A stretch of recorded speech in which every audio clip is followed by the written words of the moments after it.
the fall has actually separated us from this rule. In the absence of the rule of love, there's only one other thing that you have. That is where you live under the rule of the law. And this is where all of us end up living. This affects every relationship you have with everything else.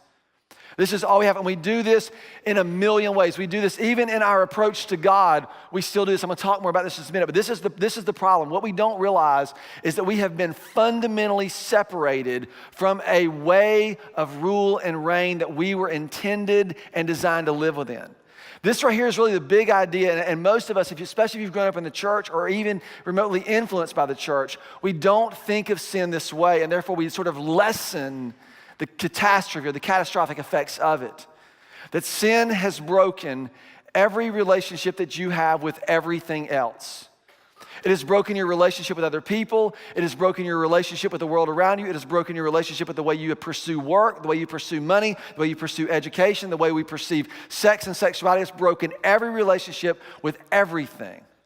And I don't think we go far enough, and I think it's just it's just produced some bad behavior in human beings. It has fundamentally broken everything. It has separated us from the rule and the reign for which, or in which, human beings are designed to live. When this gets broken, the only thing we have is the law. The only thing we can do is to create rules and set up expectations and then make sure that everybody meets those expectations. And if everybody meets those expectations, somehow we'll have shalom restored. And my question is, how's that working? How many of you have been in relationships where you have to keep adding rules and rules and rules to get your husband or your wife or your kids to behave the way you want them to behave? How does it work? It's like you just keep making more and more and more and more laws. It's like, well, you didn't say this, or you didn't say this, you didn't say I couldn't do this. It's like everything just becomes more and more and more, and you wind up with just stacks and stacks and stacks of rules and laws trying to get this way over here. It's broken. It's separated. That's what happened to us. We ate this tree, right? This is what happened to us in the garden, and it gave us the capacity to make judgments. To make judgments on the world around us without deference or with disregard to God and to His rule.